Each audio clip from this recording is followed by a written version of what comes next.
He didn't just whisper a secret. He confessed, out loud, in front of a judge, naming names. Kelly Khumalo paid me millions, right after the crime. South Africa froze. This video unravels how a respected music mogul walked into court and threw the biggest celebrity murder case back into chaos, with a confession no one saw coming.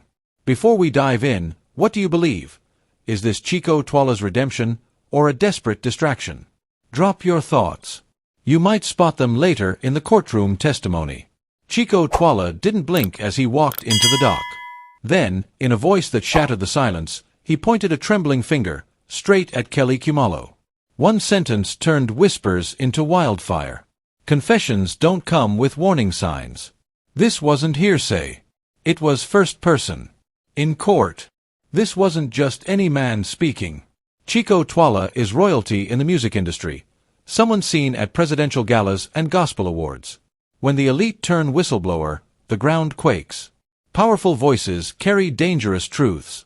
He claimed millions were funneled into his account after the crime.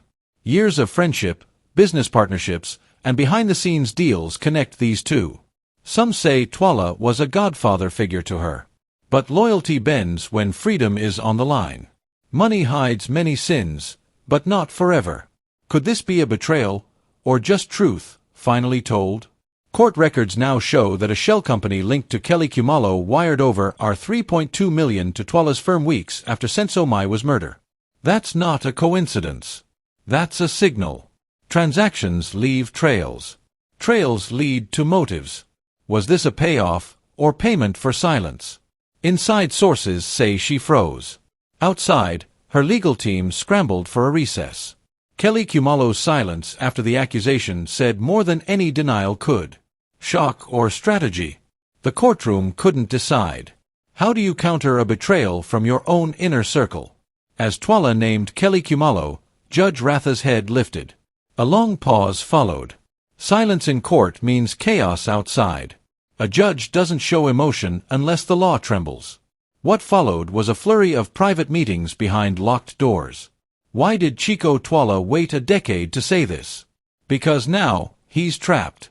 New financial investigations cornered him, either confess or face laundering charges.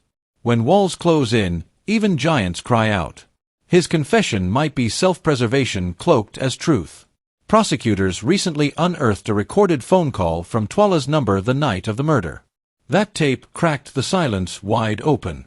Evidence speaks louder than intentions. And when tape meets timeline, lies dissolve. New witness testimony places Twala's car near Kelly's home that night. He was supposed to be in Sandton. But cell phone towers suggest Soweto. You can't lie to digital footprints. He may not have pulled the trigger, but proximity implies involvement. If this confession caught you off guard, hit that like button and subscribe, because what's coming next might rewrite everything we thought we knew about Senzo Meyiwa's death. For years, he called claims of involvement disgusting lies. But leaked emails suggest he paid hush money to at least 2 media editors. Truth has enemies. But it also has a timeline. The cover-up might now become the bigger crime. She didn't act alone. Insiders say senior police officials met her regularly post-trial. Her rise, her protection, her immunity, it's all under fresh review. When justice delays, corruption dances. Now, that dance may be ending. Critics say Judge Ratha may have shielded key names for years. But his demeanor this time? Different. Intense. Almost shaken.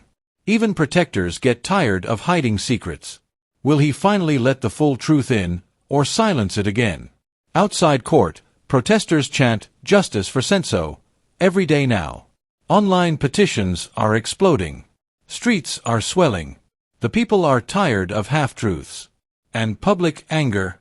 It doesn't need a permit. Legal experts now predict the case will be reopened entirely. New evidence, new charges, new witnesses. It's a reset South Africa's been demanding for a decade. Sometimes closure begins with confession. He didn't just whisper a secret, he detonated a courtroom. Chicco Twala, the music legend turned courtroom witness, stunned the nation by walking straight to Judge Ratha and saying the words no one expected, "Kelly Khumalo paid me millions," right after the crime. This wasn't leaked audio. This wasn't second-hand gossip. It was a direct confession, raw, explosive, and in full public view. Everything changed in seconds. One sentence rewrote a decade of speculation. Today, we unravel the moment South Africa stopped breathing. Why did Chicco Twala wait this long? What forced him to turn on Kelly Khumalo? And who might fall next? The answers reveal corruption, betrayal, and one courtroom moment that might finally bring Senzo Meyiwa justice. Stay sharp, this story bends hard. Let's flip this. If you were in Chicco Twala's shoes, cornered, exposed, facing charges, would you confess the full truth or protect the guilty for one last payout? Type confess or protect in the comments. This case isn't just about murder. It's about what you do under pressure. And in a moment, we walk into that courtroom together. The courtroom was still, tense like a ticking bomb. Then Chicco Twala walked forward and, without flinching, dropped a line that sliced through the silence. Kelly Khumalo paid me millions after it happened. No one moved. No one spoke. Even Judge Ratha sat back, eyes narrowed. One sentence turned passive observers into witnesses. Confession in public court? That's not normal. That's nuclear. And the ripple hit every newsroom, feed, and family chat. This wasn't a plea deal or hidden deposition. It was said, on the record, under oath. Truth came dressed as shock. Now, nothing is off-limits. This wasn't just any man cracking under pressure. It was Chicco Twala, a legend in the music world, someone who shared stages with presidents and raised the volume on a generation. When a man that powerful turns witness, silence becomes deafening. His words carried more than weight, they carried authority. What scared people most? That his influence stretched deep into law enforcement, politics, and media. A celebrity confessing is news. But a kingpin confessing? That's war. And for the first time, power didn't protect, it detonated. Twala and Khumalo weren't strangers. Their paths intertwined for years. Mentorship, financial backing, even shared PR teams. Some insiders say Twala saw her as a project, a potential megastar he was grooming to take over the industry. But when secrets rot, alliances collapse.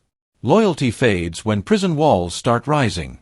Twala's confession wasn't just betrayal, it was personal. The real question isn't why he flipped, it's why now. When protégés become liabilities, mentors turn ruthless. Paper trails don't lie. Just weeks after Senzo Meyiwa's murder, a payment of our $3.2 million was quietly funneled from a shell company linked to Kelly Khumalo into a business registered under Chicco Twala's name. The timing? Suspicious. The recipient? Now confessing. Bank records show a clear connection between silence and reward. This wasn't a loan or record deal, it was damage control in disguise. When the money flows right after a murder, motives become monetary. And now prosecutors have numbers, dates, and names. The wall of secrecy, it's cracking. As Twala spoke those damning words, Kelly Khumalo didn't shout. She didn't deny. She froze, locked in her chair like she'd been struck by lightning. Her legal team immediately